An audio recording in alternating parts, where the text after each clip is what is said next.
Hey everybody, today I thought I'd do a little question and answer video based on some of the comments that have come in from the videos that I put out while I'm temporarily here in Ireland, and also there's some end of season questions that have come up. So I thought it's not a very nice day out, I'm not going to be able to work out in the yard, so might as well just take this last moment of no rain and get some questions answered. So the first one came from Doreen, and it asks, what zone are you in Ireland? Now in a previous video I had mentioned zone 7 and 8.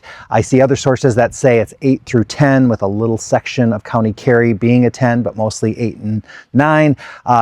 You have to remember that the zone system that we use in the US is provided by the United States Department of Agriculture, and it's built around Fahrenheit, and it's also, the standard in the US. It's pretty easy to calculate where things fall based on temperatures, but we have to remember that it does only measure the lowest average temperature for an area, and that's not always super accurate because, like, if we are a zone 8 and 9, well, we in this location consistently get freezing temperatures and snow every single year. So under that, guys, we would really truly be a zone 7, could be even colder. But in other parts of Ireland, they very rarely get a freeze, or freezes are very short-lived. Here, they tend to last a little longer. So I don't know exactly which zone, but I'm going to say we're probably a zone 7 right here.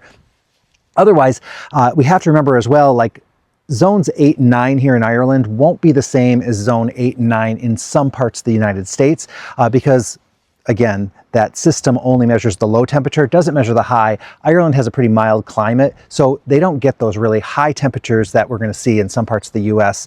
So here, I mean, when it gets over 75 degrees, it's pretty warm based on Irish standards. But for the average American, that might not feel very warm at all. The next question comes from Sweden, but it's going to apply to any of us who live in colder climates. It comes from Laloon, and it says, I have a cherry tree in a pot on my balcony in Sweden. It can tolerate down to zone 3. I live in Sweden where the winters get very cold, but can definitely fluctuate between minus 10 degrees Celsius and 2 degrees Celsius. So that means it gets down to about 14 degrees Fahrenheit. I have kindly gotten spare wool from a local farmer to insulate around the pots, but I'm wondering about the watering bit. I read somewhere you should soak the plants in water before the first frost, and then as the first layer dries out during the winter, water more. Is that really right? Would you recommend that? What would you recommend I do? Okay. A few things. Number one, you are picking a plant that is good for your zone. As a general rule, we always say pick something that's going to be 2 zones colder than your zone if you're going to keep it in a pot over the winter. That's because, plants in the ground are more insulated, plants in a pot are not. So by picking this very hardy plant, zone 3 goes down to negative 40 Fahrenheit. You only get to 14 Fahrenheit. So you have a huge range. That cherry should do just fine, even without the extra insulation. But the wool is a great idea, putting that wool on the top and around the sides, or using things like straw bales or soil bags or anything like that to insulate those plants. That's going to help, but when you have that much range to work with, it's not going to be too much of a problem. And I have successfully wintered things over at my parents' where they're zone 5. I've had zone 5 plants winter over just fine as well. It just really depends on the conditions, the plant, and all those other factors. Now when it comes to watering, it is a good idea, especially like right now, give it a good dose of water. Make sure that soil is hydrated. You don't need it to be sopping wet. In fact, you don't want it to be super wet. Those plants don't want to be drowning.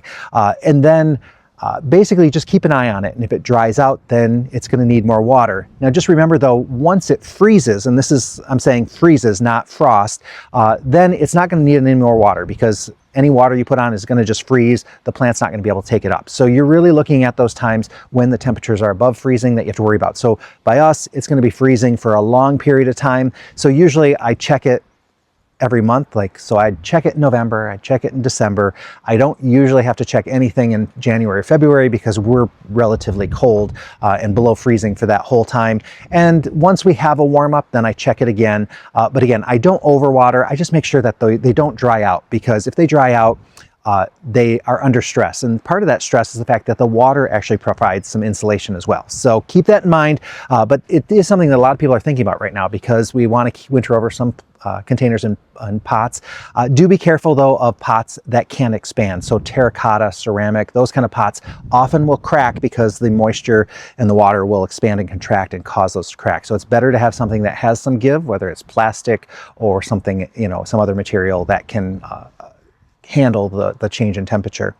Next question is from C Kiss Peru. It says, hi Corey, did you also trim your sedum to the ground? I'm in zone 7. I don't trim my sedum at all in the fall or in the winter. I leave them up.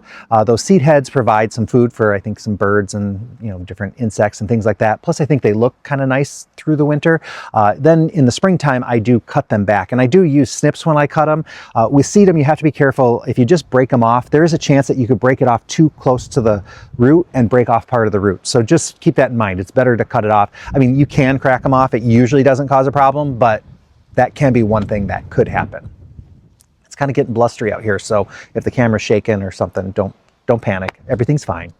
Now the next comment provides a little more things for discussion, and it's a comment regarding my garden and some of the struggles that I've had here. And Ethical Art writes, Ireland is wet. Never use pesticide or herbicides. It literally kills your woody plants slowly for up to 7 years. Okay, so first of all, I will say, pesticides, herbicides, anything that can kill a plant or a bug may have unintended consequences. So you may be killing plants and bugs that you never intended to by using them. So my advice is always use them sparingly and use them as directed. I've been guilty of using a little extra fertilizer, and when I have used pesticides, I've gone in and given them that extra spray or whatever. It's not necessary. You shouldn't do that. You should follow the instructions. So do what I say, not as I do. And for some people, it works to use none of those things. Again, I try to use them as little as possible, but there are times when I do use them. The comment goes on to say, and stop American chemical fertilizing. It is just getting washed into the sea. Instead, use slow release, humus-rich compost, peat, fish blood or bone, or chicken manure. Now, there's a couple things in this statement that I want to point out. Now, first of all, the idea of American-style fertilizing, I'm not sure what they're exactly referring to, but a couple things.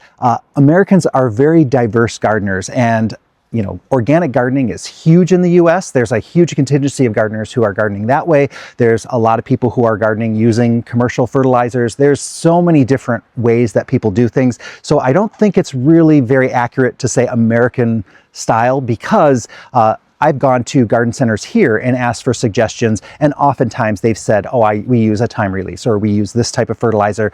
Usually it's also in addition to compost. And anybody who's watched my fertilizing videos, especially the ones on the hydrangeas, I always talk about how I add compost every year to my perennials, my shrubs, and then I will supplement with some time release fertilizer. That's just how I do it.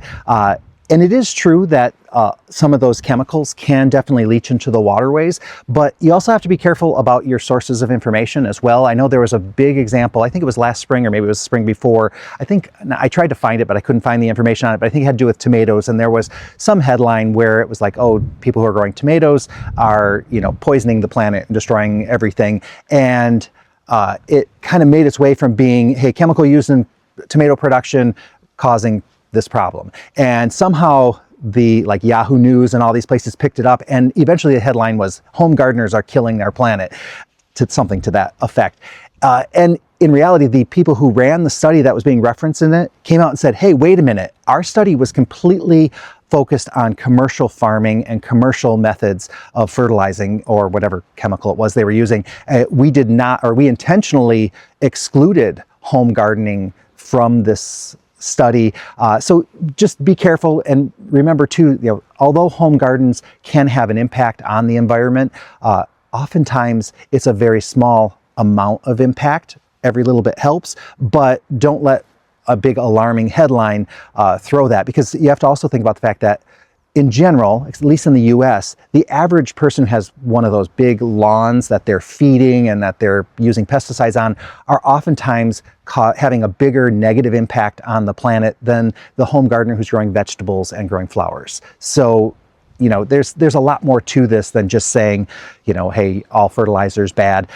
Again, follow the instructions, and also just educate yourself. And if you can go more organic or more natural, it's probably going to be a good thing. The other good thing about a lot of the organic fertilizers is that they tend to have lower concentrations. You'll see the numbers are usually like, a 1, 2, 3 or something, usually under a 5 or something like that when you're looking at the numbers of the nitrogen, potassium, and phosphorus. What ends up happening with some of the commercial fertilizers is that they have higher numbers. So very common for people to get a 10-10-10 or a 14-14-14 or even a 20-20-20. Those are very powerful fertilizers. It's very easy to over-fertilize and extremely easy for people to burn the roots of their plants as well and cause damage to their plant when they start getting those high numbers. So that's an even bigger risk, is that you're going to overuse it. Not only are you going to be affecting waterways and soil for long term, but you're also going to kill your plants. Question continues though. Let me get back to there's absolutely no way you should be struggling with your choices. We can grow tropical plants.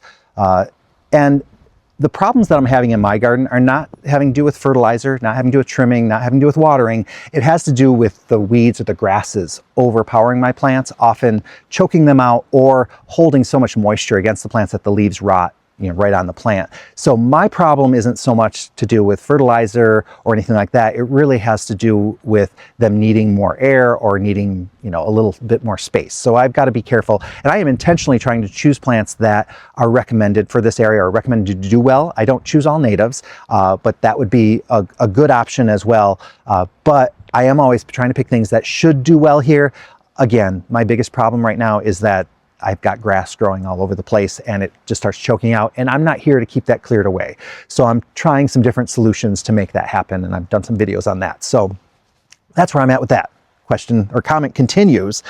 Garden the Irish way and your garden will reward you. Those plants are familiar, but they were not grown the same as their American counterparts. They will complain unless you treat them like they were bred to be grown. Okay, so this is another thing where I don't think there is truly an Irish way to garden. Over the last 30 years, every time I've seen someone with a great garden or I've seen a beautiful plant, I have asked people like, how do you fertilize? How do you grow it? Are there any special care tips that you have? And the answers have been so wide-ranging.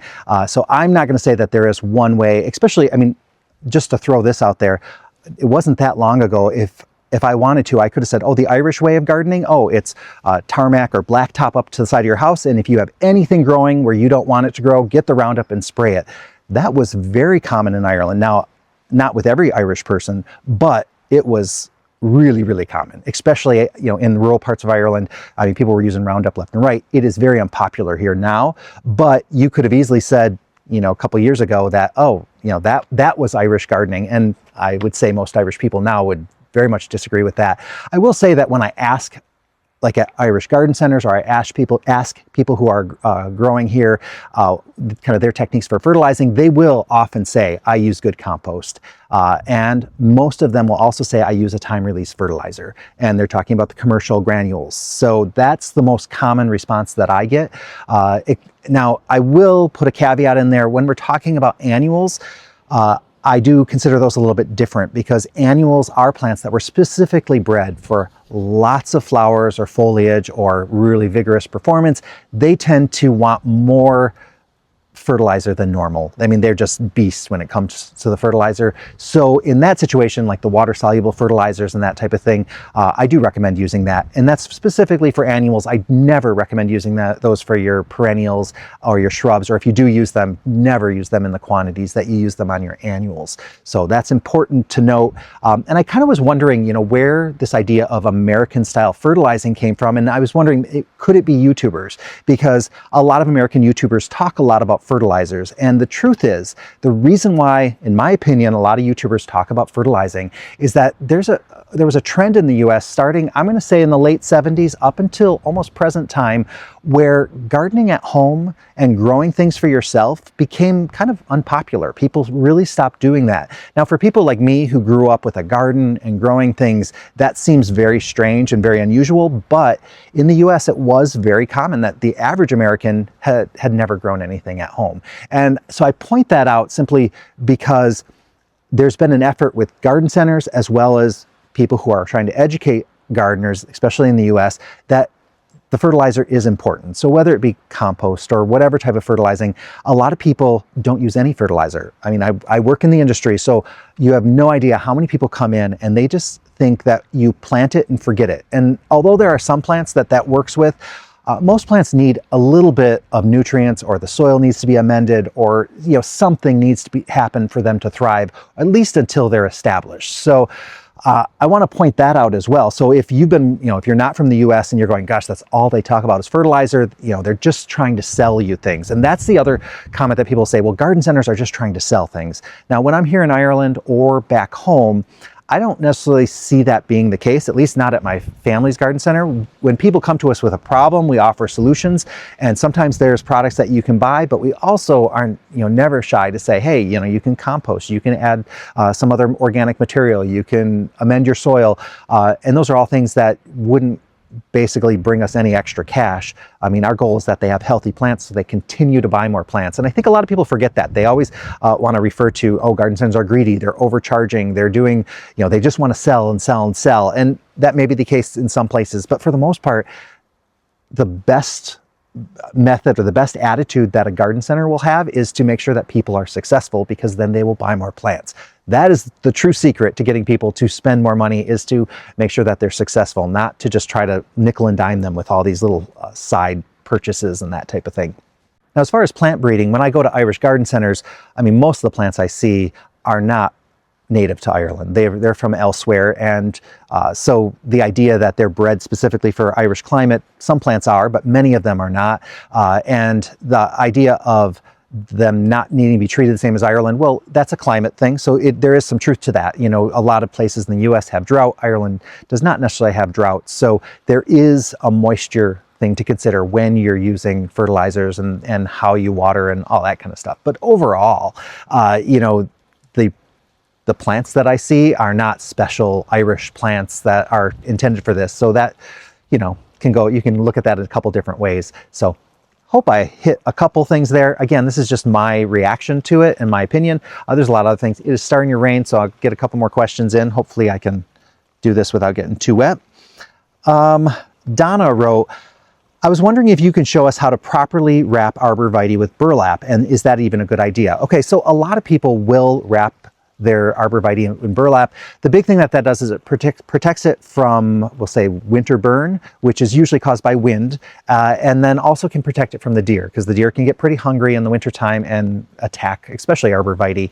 And so I don't do it at all. I don't really have arborvitae in my yard either, so I'm not the right person to show you that. It can be a good option. I do know it is important to get that off at a good time in the spring, because we have had people who, like, they have a summer cottage and they intended to be back in May and remove the burlap, but they didn't get back till the middle of June, and it did damage the arborvitae. I think it all recovered, but it wasn't a good scene. Otherwise, I mean, and remember, the burlap is protecting it usually more from wind than temperature. It's not like a blanket where it's keeping it warmer. That's not the issue, at least not in our area. It's not getting too cold. It's usually wind burn causing the plant to dry out. And so also making sure that they get a good dose of water this time of year. So if you're in a spot where there's drought right now, watering plants like arborvitae and some of the other plants that you have out there, especially your evergreens, that can be a really good thing, that they can have the water right now, so that they're healthy when they do start going dormant. So keep that in mind. Give them your evergreens a little bit of water. It's going to help them out a little bit. The next comment was regarding my laurel hedge. I was talking about the fact that I've been struggling to keep it topped because it's getting bigger, it's getting harder and harder for me to trim it. And so Carmi Leone wrote, why not knock off another 1.5 feet so next time it's not so difficult? Now that is an excellent suggestion, but there's a couple things. Number one, this is the height that we wanted it at. We just didn't consider the fact that it was going to get harder and harder to keep it at that height. So that's part of it. Also, at this point, if we wanted it shorter, we should have kept it at a shorter length early on, because now those stems or the trunks are quite thick, and I couldn't do it with just a hedger. So if we want that, we have to bring in some more powerful equipment, maybe some chainsaws or special loppers and things like that to get it to a lower height. With laurel, you could definitely do that. I could go through, chop it all down another 1.5 feet, 2 feet, as low as I wanted to, and it would grow back just fine, wouldn't be an issue. So if I did want to keep it lower or lower it down, it would be worth investing in the equipment or the tools or the resources to be able to do that. But at this point, we do like that height. So we're going to keep working with what we have. And then maybe, if later on it's something we need to do, we can always do it later. I mean, granted, they're just going to get bigger and bigger, so it's going to become a bigger and bigger job, but hopefully we can keep up on it. Shouldn't be a problem. So, but good suggestion, but we like the height. It's getting hard, that's all. Now the final two questions really cover our trip to Glen Castle Gardens, and they're about that beautiful tree that we had shown you guys. And the comment from Jill Bruce was so gorgeous. You understand that the cedar is large, but when you see your sister swinging, it's majestic. And it really did show the scale of how huge that tree was. It was absolutely stunning. On that same topic, though, I did have a comment from Sale Kiswani, and they wrote, "This is not a Lebanon cedar. I'm pretty sure about this. I have a lot in my region." And it is possible that that was mislabeled for me, or someone had told me, because I'm just repeating what someone had told me. So it is possible that it's not right. I'll have to do a little more research. I'll put it in the comments of that video if it is inaccurate. Apologies if it is, but that is what it was called to me. And there is a tree in Adair, which is only a couple miles away, called the Cedar of Lebanon, which looks very similar to that one. So I'm not going to say I'm 100% correct on that. I do make mistakes, believe it or not, I do. And I just wanted to say thank you guys for the comments. I am reading every single one of them. I'm a little behind on them, but I am reading them and I do appreciate it. And I did want to give a special thank you to the people who signed up for memberships. They're getting to watch the videos a little bit earlier, but I'm also going to them and asking them a couple questions and getting some advice out of them on what to include in some of the videos and what I should do in my garden. And I really appreciate them taking that time to do that. I'm also providing a couple of extra videos for them. Most of them are like extended cuts of some of the scenes that I'm showing in my regular videos. So it's not that as a non-member you don't get to see the stuff, you just maybe get to see the condensed version or the shorter version. So I appreciate the members for taking the time to comment and give me feedback, and I just appreciate them in general. They've given me some extra opportunities and helped the channel. We're kind of getting all of our chores and our things organized right now, so things are a bit chaotic, but hey, it's all good. Thank you guys for watching. I'll see you guys all very, very soon.